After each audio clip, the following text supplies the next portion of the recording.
Hey guys, welcome to Jammin' and Jammies. I'm Megan Barker. We are sitting down with some of our favorite music creators and industry leaders. We're going to find out how they got where they are and get some valuable insights into the music industry.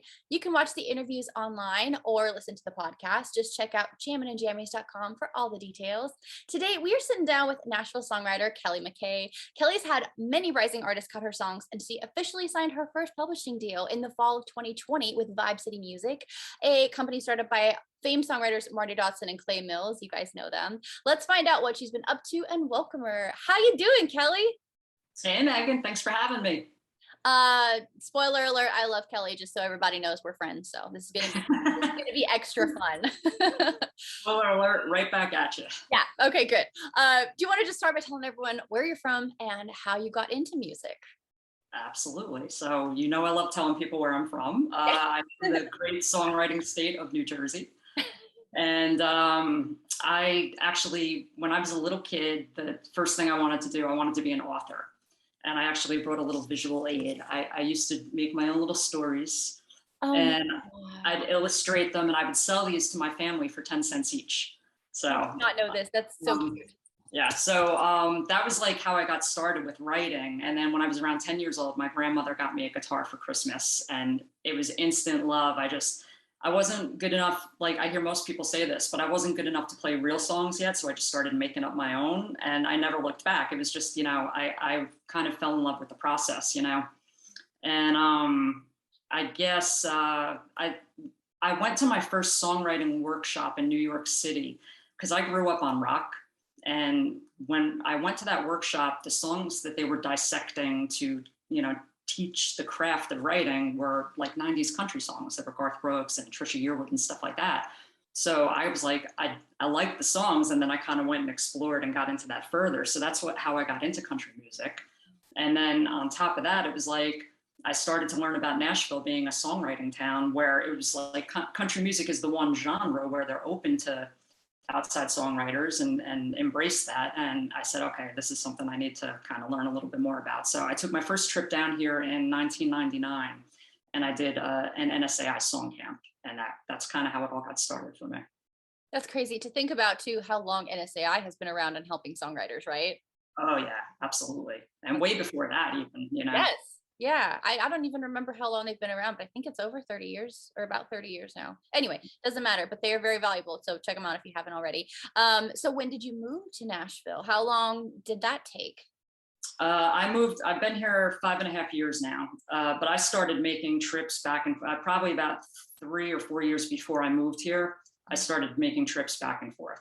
And they started out, my husband Frankie would come down with me and we'd kind of it was sort of like we'd do all the touristy things and I'd do like the songwriter things, kind of combine the trip and learn a little bit more about the city and do fun things. But I was sort of figuring it out as I came down, and the trips became more frequent, and started, making relationships down here and co-writing and all that kind of thing. And as they got more frequent, it was finally like, need to figure out a way to get down there and just join the circus full time, and that was, like I said, about 5.5 years ago.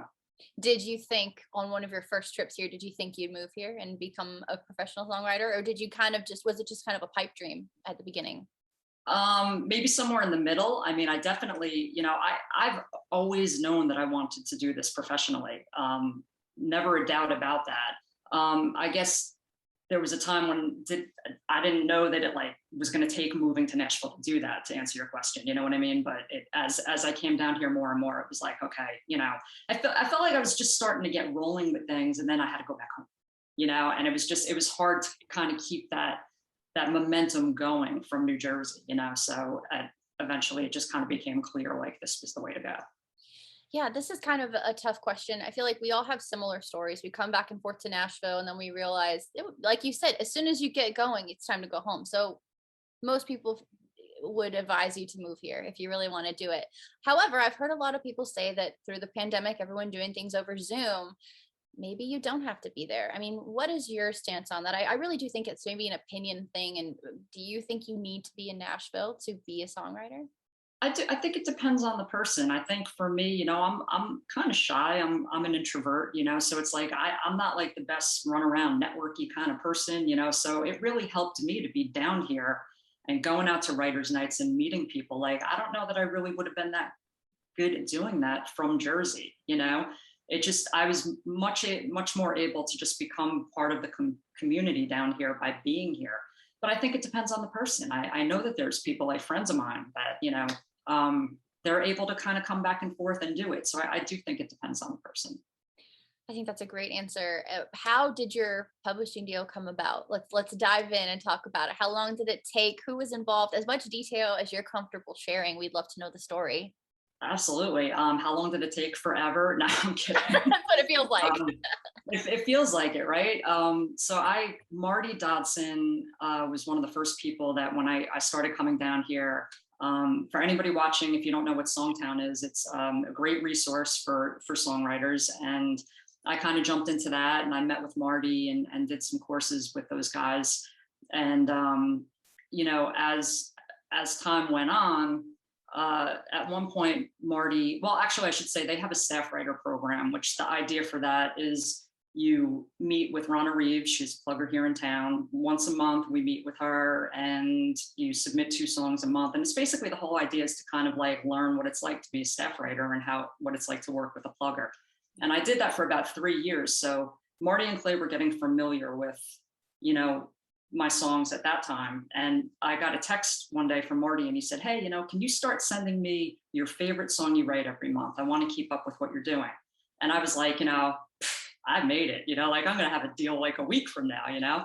And honestly, I think it was about 2 years after that I signed the deal with them. So it was a very slow process, but a really cool process because, you know, they got to know me more. I got to know them more. And when the time came, I couldn't have been more excited to sign with them because, you know, I mean, I've learned almost everything I know about songwriting from these guys. They've been great mentors to me. And the other part of that is that so many of the people that I consider part of my crew, I've met either directly through Marty and Clay or indirectly. So, I mean, like for anyone watching that doesn't know, Megan was one of my very first friends in town. I'm saying Megan, you were one of my first friends in town. And we've done a ton of writing together. And we actually met at the Commodore going to see Clay Mills. That was, you know, so I've told this story before and Megan makes fun of me because I say we were standing online. And you always correct me and say it's in line. It's just the New York. It's the New Jersey coming out. Are you on the line? Are you in the line? So I won't even go there. I'll just say that we were waiting to see Clay. But you know, and I mean that's how we met, you know. And so that's another part. So when it came time and they offered me a publishing deal, I was just like, it was just like the perfect logical next step for me in this journey, you know. Did you see that coming? I mean, you'd been working with these guys for years. Did you ever think they would be your publisher? I'm sure you kind of thought about it a little. Yeah, I mean, during that, like I said, once I started sending Marty songs, I let him know. I was like, you know, if that time comes, I would be very interested in that, you know. You know, I don't think I was like aggressive about it, like, right. Give me a deal, dude, you know, like, but, you know, they knew that was something I would be interested in. And like I said, it took a while. They brought me in to write with them, kind of wanted to see like, what can you do in the room? And, you know, I think, you know, a lot of it too, when they get a pitch report of when Rhonda's pitching my songs around town and they could see that, you know, some songs were getting like takes, you know, people were asking for a copy and they were going over well with some of the label people around town and just all that kind of stuff went into it. You know, it took, I was hopeful, if that answers your question. I mean, you know, I was working towards that all along. I thought that would be like a really good first publishing deal would be with those guys, you know? It seems like a natural fit. And I feel like a lot of people come to town and maybe they do get a deal quickly. Some people take off really quickly. Some people takes longer. There is no algorithm. I don't think. I think it's different for everyone, but some people take off really quickly and maybe they signed with a company where they really didn't know how it was going to pan out. They didn't know the people very well. They weren't comfortable together. Who knows how it happened, but it sounds like it was an ideal situation for you because you guys kind of already knew each other. You kind of dated in a way for a long time. Right. I mean, wouldn't that be kind of weird if like, you know, they do all that to mentor me and help me become a better songwriter and figure it all out. And then I go and sign with, that would have been kind of weird. Like if I went and signed with a different publisher. I mean, and I know that happens. And Yeah, I'm sure they would have been proud for you and of you, but this just seems like a natural progression. yeah, absolutely. Okay, well, you mentioned them being your mentors. What do you think of you being a mentor? I mean, is that something, do you look at yourself that way? Is it something that you'd like to do to kind of mentor the next generation of songwriters that come into Nashville? Absolutely. And I mean, one of the things I love about writing is that I write with so many people, all different ages, all from all different places and everything, which is the fun part. And I mean, I write with some very young people that are 14, 15 years old, and they do look at me like a mentor because they're hungry and they want to figure it all out. And I sometimes I've had young co-writers say in the room, like, I never wrote a song like this before. Like, can you help me? And I love that, you know what I mean? Because again, I've had not just Marty and Clay, and Megan, I think you'll agree on this too. There are so many people in this town that are willing to, like, have a cup of coffee with you, or sit down and have a meeting with you and just share, like, just try to help you, give you some helpful advice. And I've had so many people do that for me over the last handful of years that, like, I feel like to be able to give that back a little bit to somebody that's coming in and trying to figure it out just feels really good. That's wonderful. I think it's so important too. I remember being super nervous and asking a songwriter that I was talking to, like, would love to buy you a cup of coffee sometime. I know I'm sure you get this all the time, and being so nervous, but being surprised how many were receptive to it. And we're like, yeah, here's my number. Give me a call. We'll grab a coffee real quick sometime. They're so willing. You just have to ask. Yeah, absolutely. That's been my experience. And I think Yeah. it's super cool. Yeah. I mean, every now and then maybe you get somebody who's grumpy, but for the most part, 9 out of 10 times people are nice and willing to help because, too, everybody wants to be a part of the next big thing. And if the person that you're talking to right now could be the next big thing, you want to be friends with them. I mean, from a business standpoint, do you know what I mean? Absolutely. Yeah. Okay. Well, how has working with a publisher changed your process? Has it changed your writing process at all? um, well, hopefully it's made it better. I mean, it's my day-to-day process doesn't really look that much different. I still every day I write songs, and then we demo songs, and I go out at night and support my artists, and you know what I mean? Like the day-to-day process is very similar, but I mean, Marty and Clay, there's so much strategy that they help me with that, like, I didn't really think about so much before. So that's what's really changed. And I think, Megan, we've talked about this, as far as, like, I love building rooms, like getting, like, the right people, not the right, but like, one of the things that Marty and Clay have really impressed upon me is that every time you get in the room to write, to have the potential for something huge to happen. Yeah. Meaning, like, try to get all the right people in the room at the same time. Like, make sure there's, like, a killer melody person, killer lyrics, killer idea, or whatever, some, great vibe, whatever it is. And that could be two of us, three of us, four or five, whatever it is, just like, and I've really gotten into, I'm so into that now when I kind of see different, skills and personalities and things. I love putting together rooms that I think are just going to, like, kill it. And even just other kinds of things that, really know who you're writing for. Just always make sure that when you're in the room to really don't just go in and say, hey, we're going to write a song today and then go out to lunch. Really just be very intentional about what you're doing, whether you're writing for the artist in the room or whether you're writing for a major label artist that you want to pitch to, just to kind of really, be going for something big every time. Yeah. You mentioned your daily life. What does your daily life look like?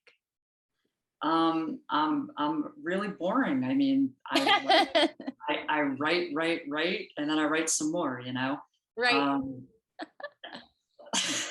Well, when you write constantly, do you burn out? What do you do if you feel a little burnout? Do you have any tips or tricks on how to feel inspired when maybe some days are a little harder than others? Or maybe you're a writing machine, which I think you are. Maybe you don't ever feel burnout. no, I think we all get burned out, but writing with new people is one of the easiest, and I think we're all always doing that, because we're always meeting new people, or a friend will say, hey, you should write with so and so, you know what I mean? I think you guys would write a great song together. So it's like, that's a big thing. It's just getting in the room with new people. I love getting in the room with people that I've written with a million times and it's just comfortable or whatever. But there's something nice about that scary feeling of getting in the room with someone that you don't really know that well and you've never written with before. And like it kind of makes you really, be uh, ready to go. You know what I mean? So it's like, I think that's one way to avoid burnout is to just keep mixing it up that way. Yeah, absolutely. I think too, one of the greatest things about songwriting, I'm sure you'll agree, is that you really don't know what's going to happen. I mean, there's been days where I thought I'm looking forward to this, right? But I'm thinking about what I'm going to have for dinner maybe, and then you just write the most magical song and you're like, I did not see that coming, you know? Right. And it could be the song. Absolutely. Yeah. And, that's to me, that's the most exciting thing. Like it never gets old for me. You walk into a write and we all look at a blank page and in a few hours, like you're going to have a new song on it. Whether that's like some undeniable future hit song or whether it's like an okay song and you just had a really good time writing that day, it's still like, to me that never gets old. I love that feeling. I do too. I think that's what it's the addiction part of the songwriting that we're all hooked on. Okay, I'd love to dig into the nitty gritty just a little bit. You write hundreds of songs a year. How do songs not get lost with you? How often do you go back and revisit old songs and think, I should demo that? That's garbage. I should send this to so and so. Like, do you revisit old songs or do you find yourself focused on the new? I find myself more focused on the new. I I mean, I'm not appreciate saying that the honesty. yeah, it's just well, like you said. I mean, we're all always writing so many songs, and it's also you get more excited about the new ones. I mean, I'm not going to say I never do what you just said. There are some times, that I go in and I'll kind of revisit something, and I'll think to myself like, why aren't we pitching that more? And I might go to Marty and Clay and say, hey, this is like a really strong song that got really good reaction like a few years ago. Like, what do you think? Do you think? So I mean, I do it sometimes, but I just think that creating new songs, my focus tends to be more on what we're currently working on. I feel like everybody's like that. I kind of Yeah. feel like you nailed it. But every now and then I've heard a story. I think even Clay has a story like that of a song that he wrote like 7 years ago that became a huge smash. So I don't know. I guess the balance is somewhere in the middle. Check out your old songs if you feel passionate about them, but Yeah. we get excited about the new ones. Do you have a dream cut? An artist, you mean? Yeah, Like, yeah. Like, is there like one artist that you would love to cut your song? I would have to say Thomas Rhett. Are you a big Thomas Rhett fan? Yes, I love Thomas Rhett. I really do. What's your favorite song of his, or what is it about him that you love? What I love about him, he has very wide musical influences. I think he grew up listening to everything. His dad, Red Akins, I think he's like a walking encyclopedia of music. And I think like he kind of made Thomas Rhett listen to everything growing up from like punk to country and everything. And I think that really all those influences come out in his writing in a really cool kind of way. When some of his early stuff that came out, like I remember he had songs on the radio that sounded like the Bee Gees, and nothing else on country radio sounded like that at the time. And I thought that was cool. But what I like about him also is, he writes very personal songs about his life that he shares with his fans, but they're still so effing commercial. Like they're just super, super commercial songs. And he has life changes. That's literally he's talking about adopting his baby in Uganda, and you go see him at a sold out show at the Bridgestone Arena, and he's got 16,000 people like singing that song. And I just think there's something really special about his writing, and I love him as an artist. And yeah, I think that would be a super cool cut. And I'll probably never get that cut because he writes all his own stuff, But as far as like a dream cut goes, I'd take that in a heartbeat. I'm gonna manifest right now that in 2022 you're in the room with Thomas Rhett and you guys write an amazing song together. I love that. I love it. Manifesting. Okay. And this is a tough question. I don't want to ask what your favorite song is that you've had released. Obviously, for obvious reasons too, because I don't want you to feel pressured to say one of my songs, but our songs. But do you have a song that's been released that's you're most proud of? Or the most special? Well, I'll tell you something. My first cut was with a lifelong friend of mine who is Mark Linsky, and he's in a punk band called the Hudson Falcons that have been around for a long time. And he writes all his own stuff. It's like I think I might be one of the only outside cuts that he's ever done. Wow. But again, he's a really good friend of mine. And one night we were out, and he said, write a song for the next Falcons record. And he said, and don't and that's something we haven't talked about yet. But I was in a band called Maybe Pete for about 10 years. And he said, don't try to write a Hudson Falcon song. He said, just write a Maybe Pete song. He was like, and write a song for me that I could put on my record, because he loved our band. And I came back and I wrote the song Little Wild Heart for him. And he put it on his next record. It was the first songwriter cut that I had. And, Mark tours around the world. So that song was getting played in countries I've never been to, like played live. And so that one is super special to me. And I'll always be grateful to him for putting that out. That is It, it, super special. Was there more? Sorry, I cut you off. that's it. Yeah. Well, that actually brings me, I did have a question about, I wanted you to talk about how life in songwriting is different from being in a band and writing for other people. I mean, do you ever miss that? You don't play out very much lately? I mean, obviously COVID, but Right. I don't really miss the band thing, but I will tell you that I am so grateful for that. We did it for 10 years and it was the best experience ever. I was kind of like the weird kid in high school, because I hung out with a lot of musicians, and all my friends wanted to be in bands. They wanted to be on stage. They wanted to be in the spotlight. And I never liked that. I didn't want to be in band. I didn't want to be in the spotlight. And Megan, I don't even know if we ever talked about this, but maybe Pete wasn't, I kind of ended up in that band in an accidental sort of way. Frankie was playing guitar in bands in Jersey at the time, and he decided he wanted to front his own band and be the songwriter and kind of do his own thing. He had a vision for it. And he asked me to come to the rehearsal studio with him to audition drummers for his band, because I knew his songs. So he said, come and play guitar, and I want to audition a few drummers. wow. I did that, and he was like, that was really fun. You should just be in the band. And I was like, all right, what the hell? It was really just such a weird way that I got into it. And then it was such an awesome experience. I mean, we got to travel around a little bit. We got to share the stage with some of our heroes, and it was just an awesome experience. And at the same time, we eventually got burned out on it, because, it just kind of is something that you can get burned out on. And we decided, all right, we're going to put the band on hiatus. And I just got right back into the writing. It was just something that, it was weird. I did this 10-year pause. And then the second that we put that to the side, I was like, wanted to start writing again. You were meant to be a songwriter.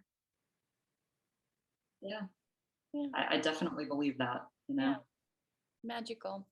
I would love to talk about being a female in kind of a male dominated industry.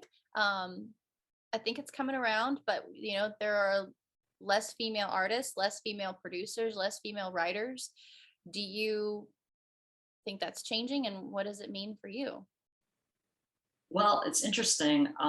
I see that all around me. I don't feel like it's really affected me personally. I can't really say that there's times when I felt like, oh, I'm not getting this opportunity. Sure. But of course I see that around in the industry, and I do think it's changing. I just, there's so many more people that are, trying to turn that tide, for lack of a better way to put it. You're seeing, we've heard the things about that they had, what was the statistic that for every hour they could only play one female on the radio or something like that? Something like that, yeah. And everybody's kind of jumped up and down about that a little bit. And I think that's changing. And I think what's cool is that there are so many strong female artists out there now that are writing their own songs, and they're saying, hey man, we have something to say. And I just see more and more of it. And I do think it's changing. And they're all so different. That's why I feel like there's room for everyone, is because all these females are so different. You know what I mean? Just like all the males are different. I mean, there really aren't two artists that are like identical. Everyone has their own identity. Yeah, I agree. Yeah. Yeah. Okay. What's next for you? What is next for me? So I want a major label cut. So Yeah. manifesting that. So that's what I'm working towards, and is celebrating every little victory along the way, but I hope that's next. Are you one of those like big visionary people that you're gonna have Ashley Gorley status, over 50 number ones, or are you just kind of a one goal at a time kind of person? I'm a one goal at a time kind of person. Definitely. I'm like, I got my vision board right over here on the left. Like, I mean, I'm definitely kind of, I try to take, I think it's easier to do things that way when you kind of, and that quote, I mean, I see it all the time. Like, remember when you wanted what you have right now? Yeah, is that it? Right. Like that. You know, the first time I heard that, I was just like, man, like I really get that. Cause you kind of, you look back and you say, if I 5 years ago, if I knew I would be doing this, and it lets you kind of step back and you realize that you are making progress. And to me, it's easier to just approach it that way than to go, I want to be here. It kind of lets you. Exactly. I don't know where I heard it, but there's some quote too about like climbing a mountain, and when you're just looking at your feet and you're going one step at a time, it's hard to step back and see how far you've come until you get to the top of the mountain or something. I don't know. I just butchered that, but it's a really good analogy. Um what is the best piece of advice that you've gotten, or something that you kind of live by? As far as the craft goes, and this is funny because it was an anonymous person, there, I used to send the songs into NSAI. Did you ever do that where you send them in for an evaluation? Yeah. And you don't know who's looking at your song, but you get this evaluation back. And this is early on. But somebody said, you know, go back and take out every single word you can of this song that doesn't need to be there. Just see like how you can tell this exact same story with way less words. Like, and their logic was, and this is interesting, they said every word in a song and every line in a song is an opportunity for someone to not like your song. It's weird how to, but if you think about it, all the gatekeepers that we have to get through, whether it's a publisher or a plugger or the producer or the manager, the artist, you know, they see one line that kind of like, they're not into, and then like your song gets chucked and so that was kind of their logic. They said, just tell that story in the most concise way possible. And I took that to heart and I started doing that. And that was when I all of a sudden started getting attention for my songs. Like up until that point, like nobody was really, people were telling me your songs aren't ready yet. You need to dig back in. You need to figure this out a little more. And when I started doing that and really just put value on writing concise lyrics that just really got to the point, all of a sudden people started to take note of my writing. And I thought that was just super helpful as far as the craft goes. Yeah, I've never heard that. That's very interesting. I'm gonna be thinking about that now. Although I'm already thinking of all the reasons people won't like my song, so I don't know. You don't need any more anxiety on I don't top need of it, any right? more. No, I'm just kidding. I'm always up for criticism, and if it's constructive. I love that. I have a couple more questions for you, and then I'll let you go, I promise. Do you have any tips for somebody who maybe is thinking about moving to Nashville, or maybe they just got here? Where do you start? It's overwhelming when you first get here.